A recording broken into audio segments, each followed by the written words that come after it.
LeBron James and the Cavs, big favorites in Vegas, entering the conference finals, despite the fact that the Celtics have home court advantage. So, RJ, you know this question was coming.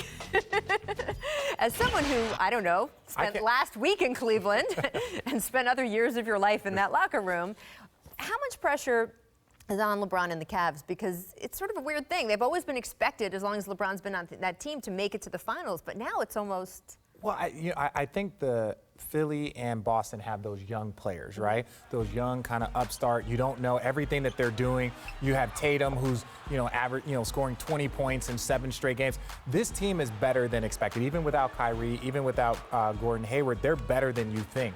And so the pressure's on the Cavs to keep them down. Like, that's what's hard. Not is Bron the best player? Should they win? It's like, if these guys keep going, they've done kind of stuff unexpectedly thus far, and it can continue, and that's where the pressure comes in. Well, I don't think they have done things unexpectedly. No, okay, that's fair. He's on record. I always say he's on TV. These young boys can play, they compete, they're not intimidated by anybody that's in their path. And to be honest, Brad Stevens is one of the best coaches in our league, and he's showing that this offseason.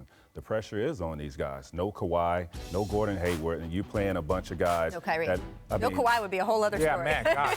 No Kyrie. no Kyrie. You playing a bunch of guys that this is their first go-round in the playoffs, this first experience, and having major roles the way they're playing right now. So with LeBron and some of these guys that's been, to the finals, it's a lot of pressure. It's just interesting. I mean, look, you can see the narratives coming, right? Like, if they win, if the Cavs win, they were just kind of expected to win, which is basically what a LeBron James team faces all the time anyway. Yeah. That's nothing new.